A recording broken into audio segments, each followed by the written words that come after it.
Madame, messieurs, bonjour. Comment encadrer les enfants qui ont une particularité? Quel peut être ou quel doit être leur cadre de vie lorsqu'ils deviennent adultes? On pense notamment aux enfants autistes. Nous parlons de tout cela dans un instant avec nos invités. Les titres du journal de 13h tout d'abord.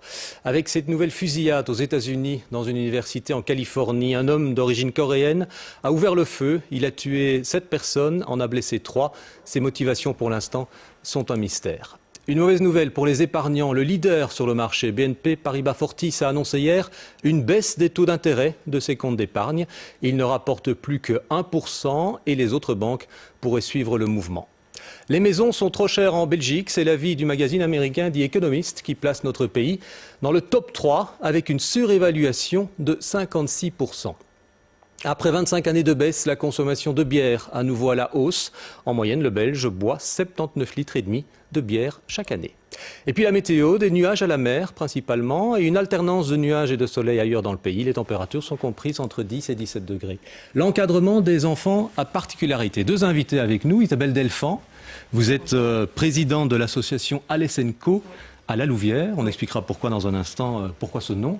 Et à côté de vous, Jean-Pierre Kounen, vous êtes président, bonjour, vous êtes président de la Ligue des droits de l'enfant et des personnes handicapées. Alors Madame Delphant, l'encadrement des enfants a particularité, c'est un sujet que vous connaissez bien, vous êtes directement concerné, puisque Alessandro, votre fils de 7 ans, est autiste. Le thème de cette émission, c'est l'encadrement des enfants qui peuvent avoir des difficultés. Est-ce que vous avez eu des difficultés pour trouver un cadre de vie et pour trouver surtout un encadrement adapté à Alessandro? Au quotidien, ça fait 5 ans que je recherche désespérément quelque chose de convenable pour eux.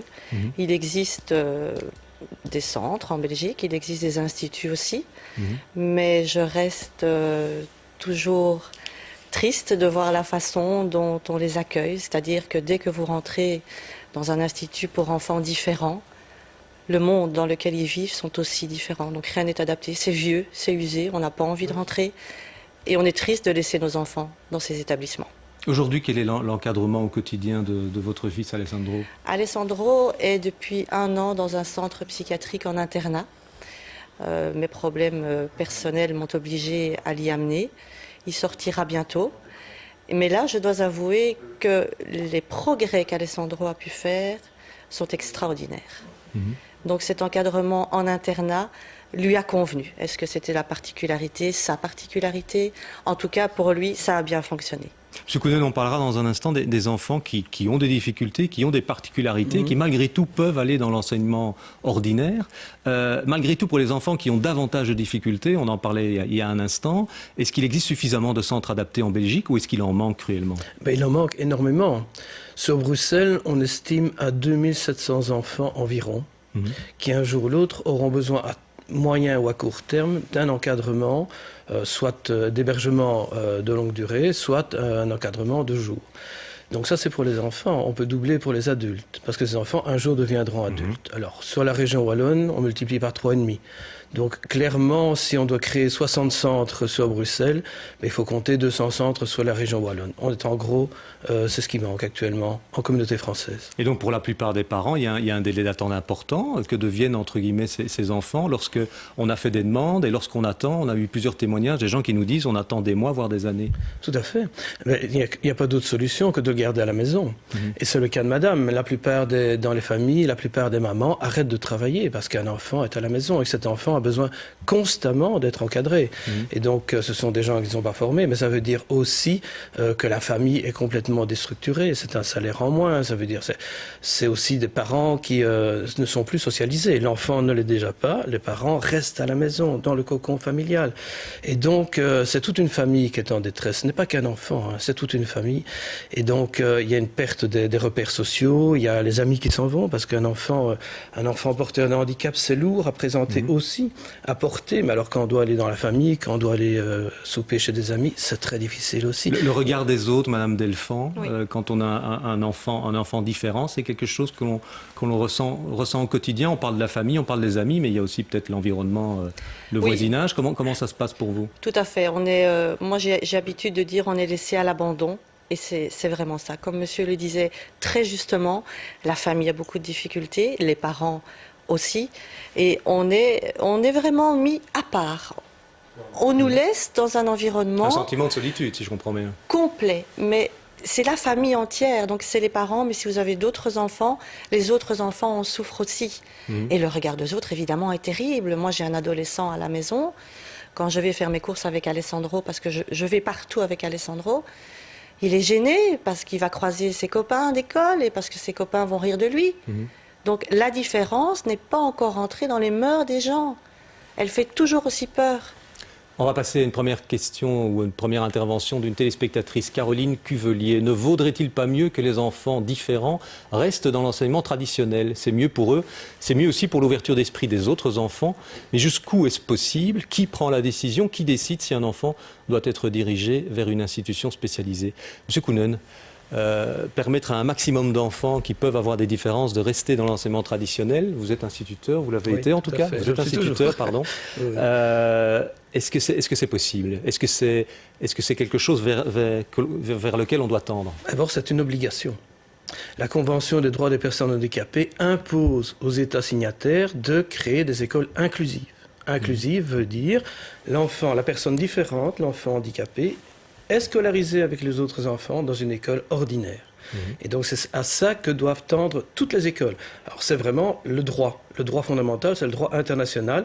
Et donc la Belgique, la communauté française ayant ratifié cette convention, tous les établissements d'enseignement sont tenus d'accueillir toutes les différences. Et c'est le cas dans les faits? Est-ce que lorsqu'un parent se présente dans une école, est-ce que la plupart du temps, vous connaissez via votre association pas mal de parents, est-ce que la plupart du temps, ils ont une réaction positive? Malheureusement, non. C'est vraiment le parcours du combattant. Il y a de plus en plus d'écoles qui acceptent. Actuellement, on doit se situer à peu près à 450 écoles sur la communauté française. Il y en a plus de 3000. Donc, il y a un progrès. Depuis 2009, un décret permet l'intégration des enfants handicapés dans l'enseignement ordinaire, avec l'aide du spécialisé. Donc, si moi, instituteur, j'accueille un enfant dans ma classe qui porte une différence, eh bien, 4 heures semaine, j'aurai un collègue spécialisé qui va venir, non pas donner cours à ma place, mais me permettre à moi de mettre les choses en place pour permettre à cet enfant de suivre. Et donc, d'acquérir des apprentissages. Mais ce que je vais mettre en place va bénéficier aussi à tous les autres enfants.